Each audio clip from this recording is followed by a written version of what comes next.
Que involucra a los normalistas, que involucra a la coordinadora y que creo que puede ser dos grandes temas que son muy amplios y muy diversos. Por argumento. Hay un caso de una diputada de Tapachula que le está abriendo la fiscalía una investigación. No la conozco. ¿Quién es, Ricardo? No la conozco tampoco. Una tal Calderón. No he visto ese tema. Sí supe, pero nada más, no la conozco. Yo no lo he visto. Lo vemos mañana. Muy buenas noches. Ya estamos, mira, ya nos agarraron, estamos al aire. Muy buenas noches, amigas y amigos. Pues estamos nuevamente en un programa más en contexto del diario Ultimátum, platicando con ustedes, analizando los temas de la agenda sociopolítica nacional, que están muy interesantes y desde luego que, bueno, pues todo es dinámico, todo cambia y las cosas que se están presentando en este momento, pues son cosas que llaman la atención y vale la pena estar en la discusión, vale la pena que opinemos y vale la pena que escuche usted aquí las opiniones, porque esto puede ahondar, anormar un poco el contexto en el que vivimos. Muy buenas noches, Ricardo del Muro, ¿cómo estás? Muy buenas noches, saludarlos, también una disculpa a nuestras amigas y amigos que hacen el favor de vernos. La última vez que nos reunimos tuvimos ahí un problema de conexión en el internet y por eso salimos sin decirles adiós. Sí, ¿no? Y ayer también hubo problemas para conectarnos. El internet no tiene palabra. Sí, no. Gilberto Zavala, ¿cómo estás? Muy buenas noches. Bien, gusto en saludarte con el saludo a ustedes, fraterno, a Ricardo, Víctor, y el saludo a quienes hoy nos acompañan y nos van a acompañar en esta noche, en donde por una u otra manera hemos tenido ausencia en el programa, pero que esperamos ya recuperar y volver a la normalidad en un tiempo tan interesante como es el propio proceso electoral que ya estamos viviendo de manera intensa en Chiapas. Dices el proceso electoral, Gilberto Zavala, justamente estamos a 15 días que terminen las campañas, a 18 días que sean las elecciones, porque recuerden que hay una interfase ahí de 3 días en donde no sé con qué criterios, pero resulta que desde hace muchos años no se permite hacer campaña, ¿no? Se cierran las campañas 3 días antes y luego se va a la jornada electoral 3 días después. Eso solamente, no sé si solamente ocurre en México, pero en caso, por ejemplo, de Estados Unidos, el presidente que se quería reelegir, Donald Trump, y el actual presidente Biden, hicieron campaña el mismo día, andaban en mítines el mismo día, es decir, de alguna manera limita la participación de los ciudadanos el que tengas este espacio de 3 días, pero en fin, así está la ley. Las elecciones serán el próximo 6 de junio y las cosas se empiezan a estrechar, los márgenes entre los candidatos y los partidos se empiezan a cerrar. Hay partidos o candidatos que han estado pasando ya de un partido a otro, tratando de, digamos, de llevarse los votos y con esto, pues, cambiar el sentido de la votación y por lo tanto de los resultados. Vamos a tener resultados bastante interesantes. Yo he anticipado y sigo pensando que no va a haber una votación, digamos, muy cuantiosa. Y en este contexto electoral han sucedido cosas muy interesantes que es imposible despegarlas de este contexto electoral. Por supuesto que es un tema que tiene que ver con lo que está ocurriendo a nivel político. Uno de ellos, solamente un tema, porque el mes pasado lo dominó mucho todo el tema de Félix Salgado, ¿no? Hoy el tema que está, digamos, generando mucha atención a nivel nacional es el tema de Francisco Javier García Cabeza de Vaca. Pasamos de toro a vaca ahora. Cabeza de Vaca, gobernador de Tamaulipas, que, bueno, pues se enfrenta a acusaciones muy fuertes. Acusaciones que llevaron incluso a la Cámara de Diputados a hacer una especie de fast track, constituirse en jurado de procedencia y desaforarlo, quitarle el foro. Vamos a explicarle un poquito a la gente en qué consiste todo esto muy rápidamente. Y discúlpenme que no nos deje opinar todavía, pero quiero poner en contexto el tema. ¿Qué es el jurado de procedencia? La Cámara de Diputados, además de legislar, tiene otras funciones. No voy a hacer una lista aquí de todas las funciones, pero una de ellas es constituirse en jurado de procedencia, una especie de tribunal. Y eso es para cuando considere que existen los elementos suficientes y retirarle el fuero a aquellos gobernantes que lo tienen, diputados, presidentes municipales, gobernadores, incluso presidente de la República. Ha habido algunos casos, el más sonado, por supuesto, fue el del propio Andrés Manuel López Obrador, cuando era jefe de gobierno, que sí llegó a constituirse en jurado de procedencia a la Cámara de Diputados y que sí aprobó quitarle el fuero, pero que después políticamente hubo un arreglo que nunca se supo cómo quedó, pero nunca le quitaron el fuero. En el caso de Francisco Javier García Cabeza de Vaca, hace 15 días se constituyó en jurado de procedencia la Cámara de Diputados, acordó quitarle el fuero, por mayoría de votos decidieron quitarle el fuero, pero este caso tiene que, dice de acuerdo al artículo 108 y 111 de la Constitución, tiene que remitirse al Congreso local. Y el Congreso local, con mayoría panista, dijo que no le retiraba el fuero. Esto hizo que se interpusiera una controversia en la Suprema Corte de Justicia. La Suprema Corte de Justicia contestó diciendo que los delitos por los que pretende la Federación juzgar a Francisco Javier García de Vaca no son suficientes para quitarle el fuero en este momento y que tendría que ser juzgado una vez que termine su mandato, que por cierto ocurrirá algo así como en 1 año y 8 meses. Sin embargo, una interpretación que hace la Fiscalía General de la República lo lleva a solicitar a un juez que se emita una orden de aprehensión por otros delitos. Y esto abre una discusión jurídica interesantísima, porque sí, efectivamente, el juez aparentemente, dicen, sí gira una orden de aprehensión, y esto abre una discusión muy interesante. Pongamos atención en esto, porque es algo que nos puede dejar una secuela interesantísima. El Congreso, o los congresos de los estados tienen la capacidad suficiente para decirle no al Congreso Nacional, es decir, a la Cámara de Diputados Federal, para no proceder a quitarle el fuero. Primera pregunta. Segunda pregunta, una vez que se emite una resolución del ministro, como en este caso el ministro de la Suprema Corte de Justicia, ¿un juez puede ordenar algo contrario? Segunda pregunta. Tercera pregunta, ¿se hace un jurado de procedencia y se dictamina quitarle el fuero a un personaje público por un delito? Sin embargo, la Fiscalía solicita la orden de aprehensión por otro delito por el cual no se le quitó el fuero. Siguiente pregunta. Esto, en un contexto político electoral como el que se encuentra, puede llevar a una confrontación de la Federación con el Estado, a una confrontación que lleve incluso a que los policías o las fuerzas locales impidan el paso de las fuerzas federales para ir a ejecutar la orden de aprehensión. Ya nos llevaría a un extremo de confrontación entre dos fuerzas políticas y dos fuerzas policíacas.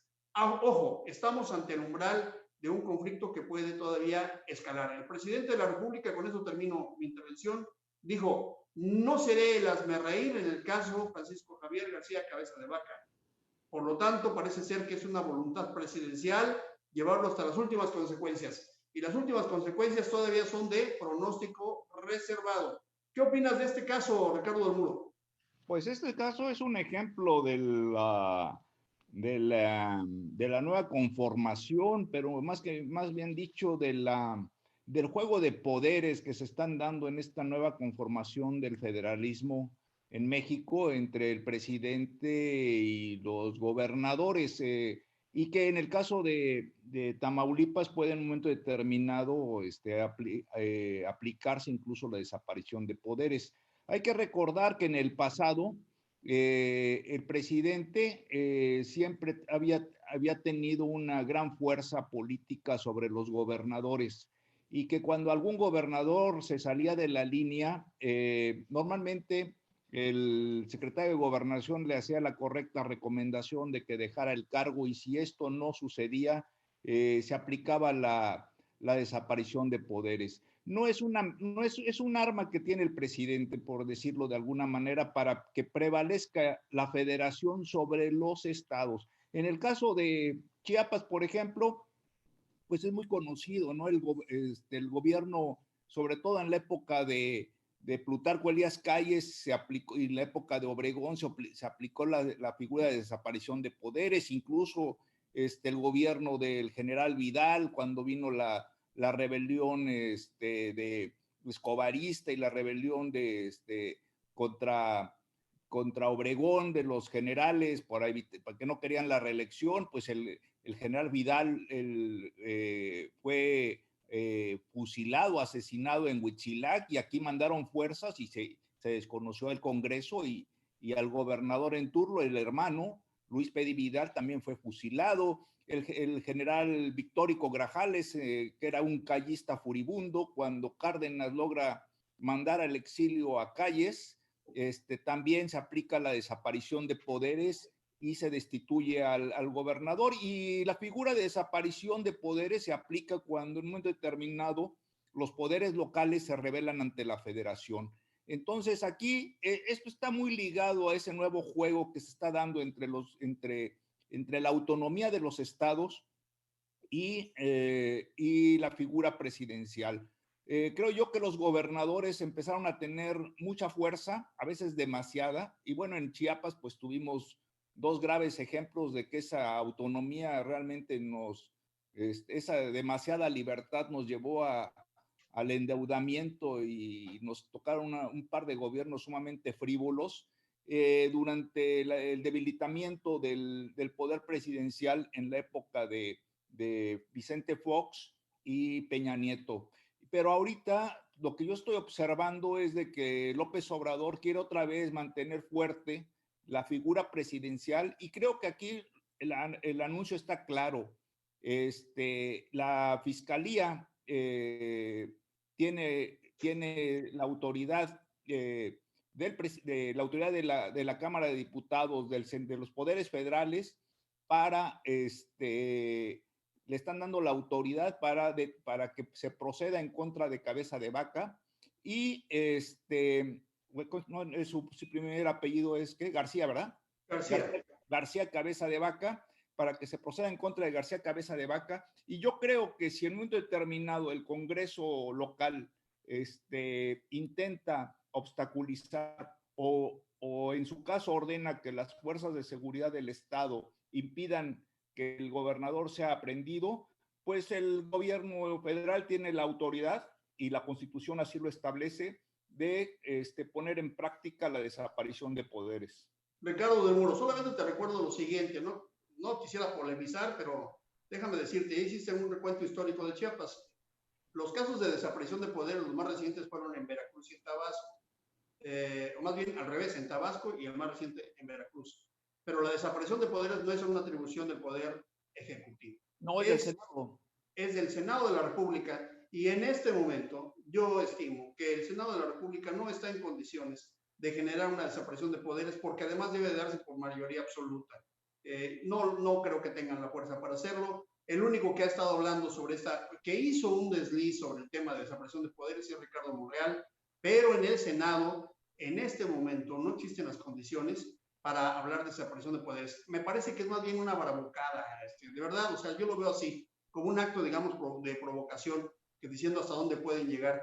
Es cierto lo que dices, que los gobernadores se fortalecieron en el periodo de la transición democrática, desde Fox hasta Peña Nieto, digamos, porque también se debilitó la figura presidencial por la democratización de México, donde le dio mayor fuerza al Poder Judicial y al Poder Legislativo. Pero los gobernadores también eran sujetos, digamos, de muchos abusos de la federación. En el caso de Salinas de Gortari hubo 12 gobernadores que fueron removidos de su cargo. Y en el caso de Ernesto Zedillo Ponce de León, hubo 7 gobernadores que fueron movidos de su cargo. Claro, con su debida renuncia por motivos de salud, ¿verdad? No estamos en ese momento histórico. Yo creo que las cosas no van a ser así. Yo creo que Francisco Javier García Cabeza de Vaca va a enfrentar. No estoy defendiéndolo, por supuesto que no. Estoy haciendo un análisis del contexto solamente. Y creo que las cosas no van a ser tan sencillas, y tampoco vamos a hablar de la separación de poderes, no en este momento, porque incluso el PAN ya ha hablado, pues, que esto sería un rompimiento del acuerdo federal. Recordemos que en el fondo lo que está en la discusión es el viejo debate norteamericano entre la federación y la confederación. Gilberto Zavala, ¿qué opinas de esto? Mira, fíjate que escuchando a Ricardo y escuchándote a ti, Víctor, me parece que habría que hacer un poco de historia y de memoria con relación a cómo llegamos a tener una constitución política que a la postre se llamó Estados Unidos Mexicanos. ¿Por qué Estados Unidos Mexicanos? Bueno, si recordamos un poquito hacia atrás, en los Estados Unidos de Norteamérica, las colonias que se fueron formando con una idiosincrasia, con una economía, con una cultura distinta, ejercían, digamos, esos contextos que les daba identidad, pero que les daba fuerza individual o propia a partir de esas colonias. y que lograron ellos finalmente ponerse de acuerdo para que fuera una federación con un poder central que los articulara en términos de seguridad. ¿Para qué les servía el gobierno federal? Para que tuvieran seguridad, para que tuvieran una cultura basada en educación y en un contexto, digamos, hasta de lengua, del lenguaje, el inglés, una economía a partir de la comercialización y el intercambio de los productos, y que cuando se da nuestra constitución, bueno, hay algunos rastros muy precisos en la historia, que fue una constitución que nos la trajo un embajador de los Estados Unidos y que efectivamente, digamos, es un modelo de los Estados Unidos con características a lo mejor con el tiempo distintas. Ahora bien, yo diría que lo que prevalece ahora mismo en el centro es una disputa de intereses que no tiene nada que ver en que si García Cabeza de Vaca es culpable o no es culpable. Me parece que si es culpable, tiene que efectivamente las propias autoridades actuar en consecuencia. Pero creo que el momento político no le es adecuado, no le es a modo, y que pareciera ser que existe más bien un capricho, y tú lo decías, una voluntad presidencial. Y creo que ese es lo grave y lo sensible del tema Cabeza de Vaca. Porque ya lo llevaron a la Cámara de Senadores, ya actuó la Cámara de Senadores, pero hay una independencia, una autonomía en los estados. Es decir, el mismo nivel de juego que hay en un ejecutivo federal, lo hay en un ejecutivo estatal. Hay un poder legislativo federal y hay un poder legislativo local. Hay una autonomía, y me parece que este es un tema que se ha enredado por la misma sensibilidad que tiene el proceso electoral. Y creo que allí lo que está ocurriendo es que tienes razón, es de pronóstico reservado, va a ser muy complejo, porque además observamos que hay, digamos, una actitud presidencial persecutoria, así se percibe, persecutoria, intimidatoria, y creo que lo recordaba Ricardo, en el pasado había una Secretaría de Gobernación que tenía interlocución política, había un bagaje de espacio, de margen, en los que se podía convencer, y efectivamente declinaban, tú lo dices, Víctor. Hoy esa Secretaría de Gobernación pues es más bien reproductora de gustos, pareciera ser, y o de recomendaciones a modo, y creo que en México pasamos hoy a una situación en la que no entendemos bien a bien qué significa una cuarta transformación, por qué una cuarta transformación, y creo más bien que se ha convertido en un discurso narrativo que hoy en el proceso electoral, pues los partidos que están alrededor del poder presidencial, pues repiten la cuarta transformación, y creo que nos deben explicaciones, explicaciones en torno a la visión realmente de este país, y a cuidar muy bien lo que ocurre en los asuntos legislativos y en los asuntos jurídicos. Fíjense que el tema del cambio al régimen jurídico... Se pierde mi internet, creo, ¿verdad? Sí. El cambio al régimen jurídico que tanto han estado, digamos, proponiendo, trastoca, por supuesto, como lo estamos viendo, este pacto federal que sí, efectivamente, tiene raíces históricas. Además, hago un recuento muy rápido. Cuando el país de México se conforma, solamente tiene 11 estados que se unen de manera voluntaria. Los demás estados, todos, tienen que enfrentar un proceso, algunos de guerra, hay que decirlo, de intervención, y son prácticamente anexiones que se dieron, y algunos, como en el caso de Chiapas, que fue un plebiscito, no sabemos exactamente qué condiciones, pero un plebiscito que se dio, digamos, de manera tardía. Eso sí se conforma el territorio nacional, pero hoy no solamente disputamos ante los conceptos y ficciones del federalismo y la confederación, como era, digamos, la disputa entre el republicanismo y el federalismo en el caso de Estados Unidos en aquella época, en la época formativa de los Estados Unidos, que posteriormente se convirtió en la época de réplica en el caso de México, sino también estamos enfrentando un nuevo escenario. La disputa por el territorio, señoras y señores, no es solamente con los poderes constituidos, sino también con los poderes fácticos. Sinaloa es un estado que está desde hace varios años prácticamente dominado por poderes fácticos llamados narcotráfico. Y esos poderes fácticos se han extendido en los últimos años a muchos estados de la República. Hoy, parte de lo que estamos viendo como violencia política proviene justamente de esos grupos que han venido dominando no solamente el campo de acción de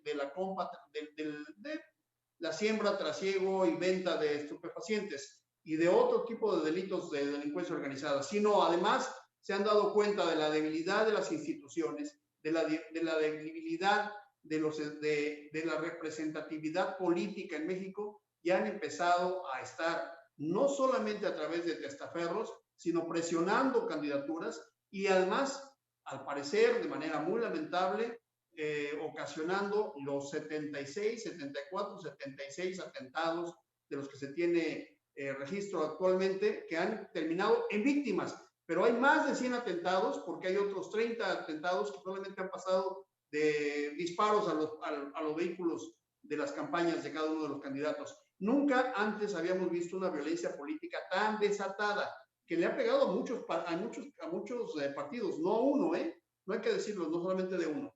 Entonces, concluye esta intervención. Entre el presidencialismo extremo que quiere acabar con la ficción también de los gobiernos soberanos, y como respuesta tiene, digamos, esta amenaza de rompimiento del federalismo, estamos librando otra batalla política con poderes fácticos en el territorio, y eso nos está llevando a la violencia política. Grave, muy grave. Ricardo del Muro, ¿qué opinas de este escenario de la violencia política? Pues efectivamente yo creo que hay una descomposición, pero es una descomposición, yo insisto, en que se da a partir del año 2000, cuando se rompe cuando el PRI pierde la hegemonía, y entonces los gobernadores empiezan a ganar poder.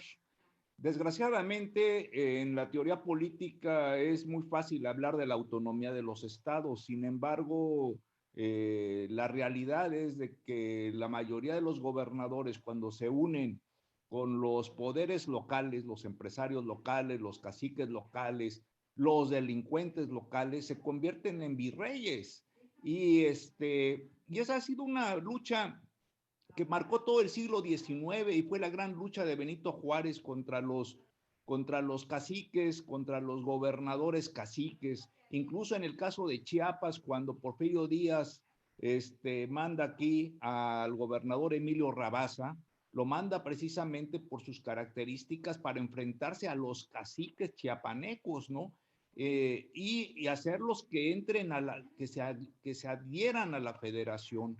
Entonces creo que en el fondo está ese juego, o sea, en el fondo de todo esto se está viendo ese juego. El caso de Tamaulipas, donde está García Cabeza de Vaca, no es gratuito que la mayoría de sus últimos gobernadores, salvo creo que el anterior, en que pues le mataron previamente a su hermano, fue una desgracia también, la mayoría de los gobernadores, ¿sí? La mayoría de los gobernadores de Tamaulipas han terminado en la cárcel. Yarrington está preso allá en Estados Unidos, y es que también, si uno ve las características de Tamaulipas, pues es un estado que le llega dinero por todos lados, ¿no? O sea, tiene por un lado la frontera norte, tiene por el otro lado el puerto, y varios puertos.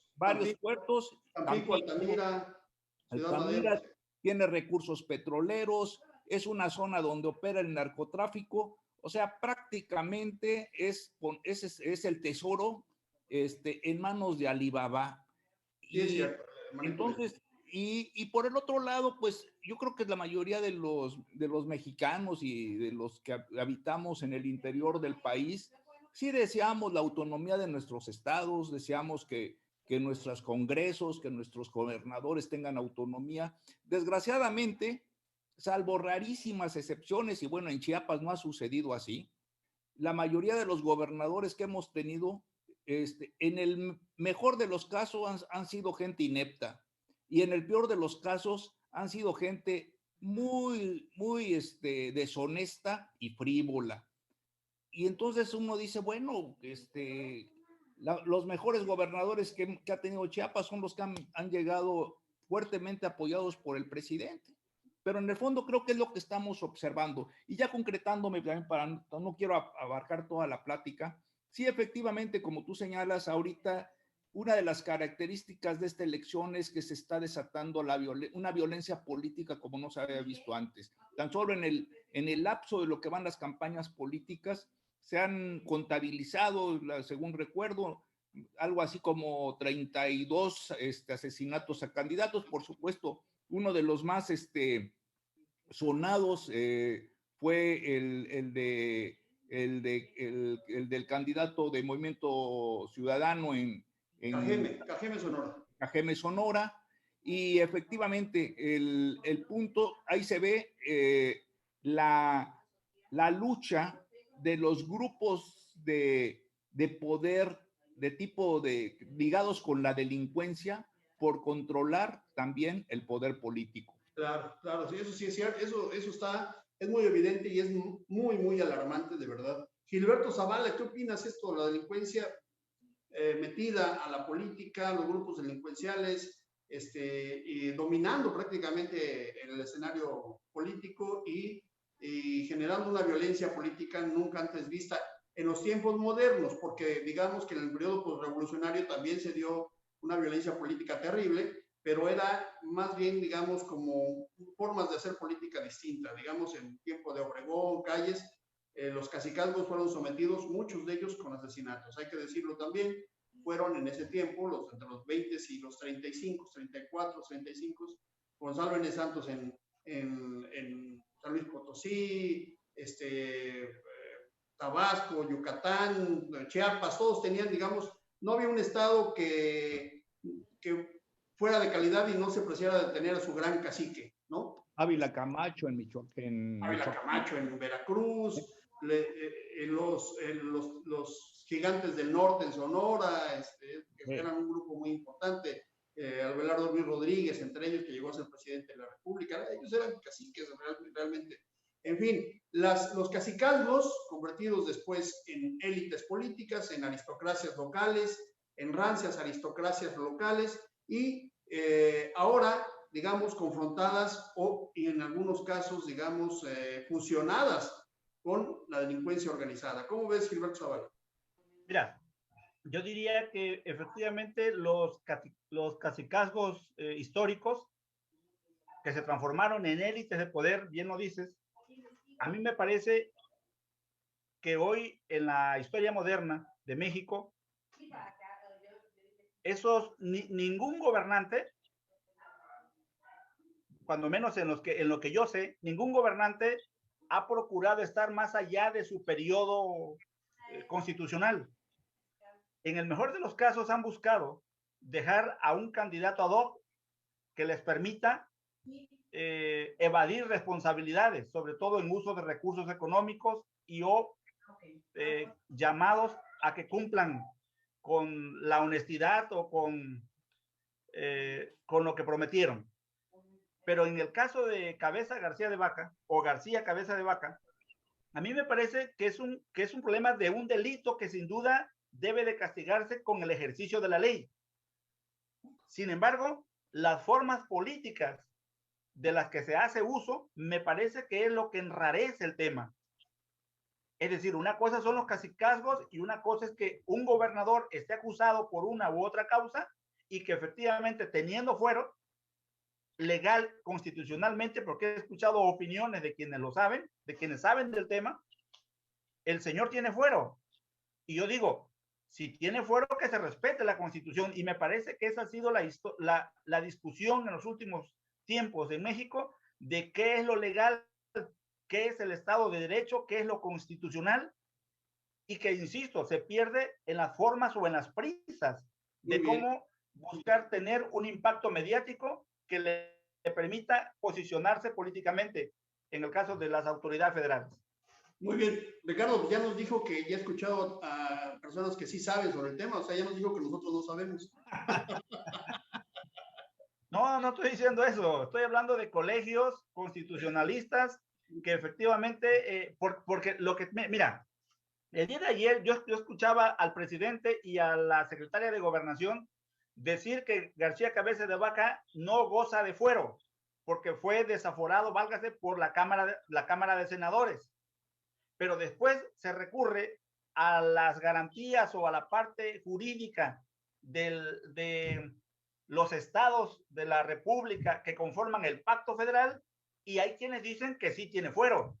Por supuesto. El problema es que mira, permíteme tantito, Víctor, tú lo dijiste en un principio, Ricardo lo dijo, hoy existe una orden de aprehensión al parecer por otro delito, lo que me lleva a ratificar que existe prisa por apresar a García Cabeza de Vaca, al precio que sea y por el delito que sea. Y eso en tiempo electoral, pues te lleva a que efectivamente imagines o pienses de que está más allá del castigo a un delito, porque lo que se busca es someter. Fíjate. Y ese es el gran dilema que hoy tenemos. Cierto, o sea, bueno, podemos compartir esa idea. Yo creo que en estricto sentido jurídico posee todavía el fuero, porque es algo que el constituyente ha reservado a los congresos locales para la decisión final. Pero el fuero, como los puestos políticos, todos provienen de un arreglo de fuerzas políticas, es decir, dependiendo cómo estén las fuerzas políticas en su momento, lo van a aplicar o no lo van a aplicar. Yo ponía el ejemplo del caso de Andrés Manuel López Obrador. Legalmente le quitaron el fuero cuando se hizo el juicio correspondiente, cuando era jefe de gobierno. Sin embargo, políticamente hicieron una lectura y dijeron no conviene quitarlo, porque él en las calles nos iba a hacer muchas cosas más, es decir, lo iban a hacer crecer más. Es decir, es un cálculo político. Hoy el cálculo político de la presidencia es, hay que ir contra el gobernador de Tamaulipas para mostrar fuerza, creo yo. Pero digamos que ese es el cálculo ya político, no jurídico. Jurídicamente no hay duda, posee todavía el fuero y se están defendiendo. Muy interesante, pero ahora quiero plantear otra cosa que me llama mucho la atención. Vean, justamente el no cumplir, el no respetar los acuerdos institucionales, el violar la ley, el no respetar el Estado de Derecho, el que desde el propio gobierno y desde las propias instituciones haya tanta confrontación, es lo que da paso justamente a los grupos delincuenciales, para que los grupos delincuenciales quieran entrar a la política y tomar los puestos por asalto. Eso ocurrió en Colombia, ha ocurrido, es decir, hay ejemplos históricos. En Colombia, Pablo Escobar fue diputado, y digo, no creo que aquí llegue el caso, pero no estamos lejos de que tengamos algunos ejemplos así. Fíjense que los políticos tienen una obligación de cumplir sus promesas. A veces no tenemos instrumentos para hacerlos que las cumplan, no hay mecanismos institucionales para sancionarlos, o si los hay, no se aplican también por cálculo político, pero la gente, la sociedad, sí los ha aplicado. Caso muy sonado, hace unos días tuvimos que un candidato que anda haciendo campaña en San Cristóbal de las Casas, cuando llegó a la comunidad de Los Llanos, le dijeron, oye, tú viniste hace 3 años y nos prometiste que si te hacíamos diputado nos ibas a dar ciertas cosas, ibas a hacer ciertas gestiones y no las hiciste. Y ahora te vamos a colgar, te vamos a quemar. Fue muy, muy sonado. Juan Salvador Camacho, candidato a la presidencia municipal de San Cristóbal de las Casas, actual diputado, fue retenido por la comunidad tzotzil de Los Llanos en San Cristóbal de las Casas con el argumento que no cumplió con las promesas de campaña. El hecho es ese, fue retenido con ese argumento, fue llevado, simulado que iba a ser ahorcado, y la especulación es que tuvieron que soltar una cantidad alrededor de 300,000 pesos para que lo pudieran dejar libre. La experiencia que tenemos aquí es que nunca te dejan ir de a gratis. Él dice que no dieron dinero.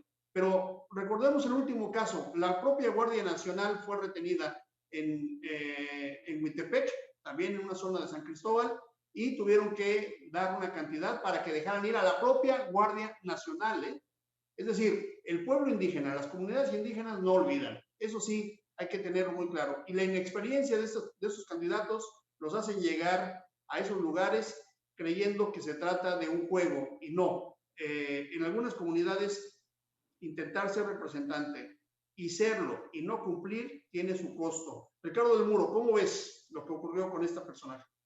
Bueno, yo lo que veo es de que desgraciadamente en muchas comunidades indígenas está prevaleciendo la violencia. O sea, no hay que olvidar que en marzo fue el asesinato de un aspirante a la alcaldía de Chilón. El señor se llamaba Pedro García, creo, no me acuerdo muy bien. Déjame ver si tengo. Pedro Gutiérrez, aspirante de Morena a la alcaldía de Chilón. En marzo lo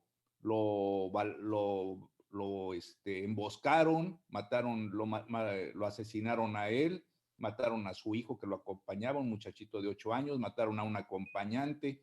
Y en el fondo es eso, o sea, tú bien lo señalas, está habiendo un cambio. Hay grupos desplazados del poder.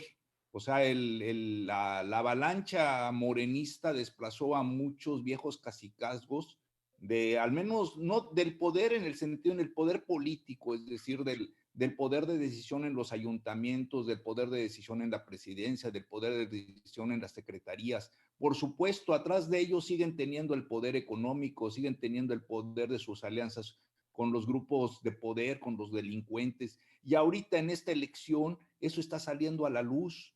Es muy en el análisis que informó el grupo ECLAR, creo que se llama la agencia que dio el informe sobre violencia política, señalaba que gran parte de la gente asesinada era gente que era opositor a los grupos que en un momento determinado estaban detentando. En el 89% de los casos de los asesinados eran candidatos opositores al grupo que estaba detentando en ese momento la presidencia o el poder en la alcaldía. Se ha llegado a un... Te interrumpo en esa parte, porque hay un elemento importantísimo. ¿Tú consideras que la reelección también, porque este es el primer proceso que vamos a tener, reelección de alcaldes y de diputados, esté siendo un elemento mórbido para esta violencia? Claro, sí, por supuesto, porque lo que yo creo es de que ese aspecto en donde la violencia, bueno, finalmente, pues tú eres politólogo y lo sabes perfectamente, que en cuanto a en la mejor definición de la política es el hecho de llevar a la discusión o sea, transformar la violencia política en un debate verbal, ¿no? Y en un buscar acuerdos. O sea, el objetivo último de la política es evitar la violencia. Entonces, ahorita, al estar resurgiendo la violencia, pues la lógica indica que están fallando los mecanismos políticos. Pero yo lo que yo creo es que no es culpa de López Obrador, es que eso que se debe quitar de la mente. Lo que está fallando lo que está fallando es de que al perder el PRI su hegemonía en el 2000, vino todo un reacomodo de fuerzas y el mejor ejemplo es siguiéndole la pista a la CONAGO y después seguirle la pista a la Alianza Federalista. La CONAGO originalmente, si ustedes recuerdan, es la alianza de gobernadores que se juntan contra Vicente Fox y está originalmente formada por priistas. Y la alianza, curiosamente, es el grupo de gobernadores antimorenistas, donde están, lógico, priistas, panistas y perredistas, contra Morena. Entonces no es un juego de que no es un juego de que este presidente sea mejor que el otro. O sea, hay un reacomodo político que está ocurriendo en el país y eso hace que estemos ante el debilitamiento de los mecanismos políticos e institucionales y se esté dando la violencia abierta y terrible. Muy bien, Gilberto. Gilberto Zavala, no es el culpable del presidente, pero desde presidencia también se fomentan muchas veces las confrontaciones y las polarizaciones. Gilberto Zavala, en este contexto que tenemos, digamos, de polarización, de elecciones, tenemos un caso local que, pues, incluso buscan hacerlo nacional. Los compañeros estudiantes, alumnos de la Escuela Rural Mactomaxá, tomaron la caseta de San Cristóbal, como ocasionalmente lo hacen una o dos veces al año o una vez al mes en este estado, hay que decirlo así. Tomaron la caseta, secuestraron algunos vehículos, sin embargo, en esta ocasión fueron, digamos, retenidos y están ahora presos. Esto puede escalar, puede generarse una confrontación mayor. ¿Qué opinión tienes sobre ese tema, Gilberto Zavala? Tenemos solamente 2 minutos para salir, Gilberto Zavala. Tu micrófono, maestro. Tu micrófono. Mira, me dejas en el tema. Tu micrófono. No te escuchas. Tu micrófono. Ahí. Sí, ahí. Ahí. Ya sí, te escuchas. Tenemos me dejas en el tema de los. Me dejas en el tema de los normalistas. Sí. Mira, yo creo que el tema de los normalistas, efectivamente, por décadas, desde que existe la normal rural Mactumaxá, ha sido histórico, ha sido cotidiano. Lastimoso sí para la economía, lastimoso sí para las empresas privadas, pero me parece que finalmente hace falta la interlocución política. Mira, uno de los grandes problemas que hay es que se trata de acordar con esos grupos que ejercen la violencia como coyuntura o como una metodología para obtener o para resolver sus agendas políticas, es que esas conversaciones siempre son a puerta cerrada. Nadie sabe lo que plantean ni lo que abordan y cada quien tiene su propia narrativa. Yo digo, ¿por qué no plantearlo de manera abierta? Yo estoy de acuerdo. La Escuela Normal Rural Mactumaxá en Chiapas fue cerrada en el periodo fue cerrada como internado en el periodo del exgobernador Pablo Salazar. Pero este gobierno y el pasado mayormente les proveyeron de recursos y casi ya se recuperó el internado. ¿Y cuándo se dijo que se había recuperado el internado? Nunca se nos dijo. Hoy, ante los hechos, salen a relucir cosas como las becas Benito Juárez, de las que gozan con un muy buen dinero, tienen muy buena alimentación. El problema es que a la hora de disputar el poder, en este caso de la dirección de la escuela, ¿quién pone director? Históricamente lo han puesto lo que los estudiantes le llaman la base estudiantil, lo ponen ellos. Habría que revisar quién puso a este director. Me parece que no lo puso la base estudiantil. Creo que fue una decisión de la autoridad educativa. ¿Por qué no lo ha cambiado? ¿Por qué no funciona el director?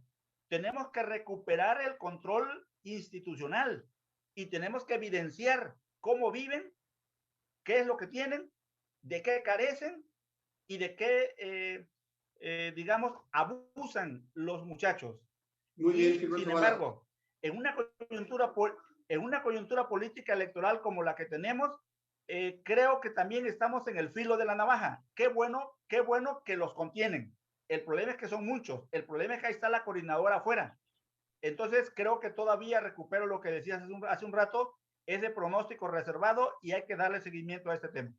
Muy bien, yo solamente agregaría en ese tema que efectivamente es importante mantener los cauces institucionales, pero hay que hacerlo con el respeto a los derechos humanos, el respeto a los derechos de los jóvenes, el respeto a los estudiantes y por supuesto sabemos que gran parte de lo que ocurre ahorita es porque ha sido prohijado por las mismas decisiones públicas y tienen que asumir resultados y consecuencias, o sea, y bueno, pues queremos resolucionar ese tipo de problemas, hay que hacerlo con apego a la legalidad, con apego a los derechos y respetando. Hay que hacer política y eso es lo que está haciendo falta. Muy bien, muy buenas noches, Ricardo del Muro. Nos vemos mañana, todavía viernes, vamos a continuar, mañana cerramos la semana. Gilberto Zavala, muy buenas noches. Muy buenas noches, Víctor. Me dio gusto participar esta noche. Buenas noches, Ricardo. Nos vemos mañana. Nos vemos mañana. Que descansen. Y muy buenas noches a todos ustedes que estuvieron con nosotros. Nos vemos mañana en un nuevo programa de Ultimátum, Contextos en Ultimátum, para seguir analizando el contexto sociopolítico nacional. Buenas noches.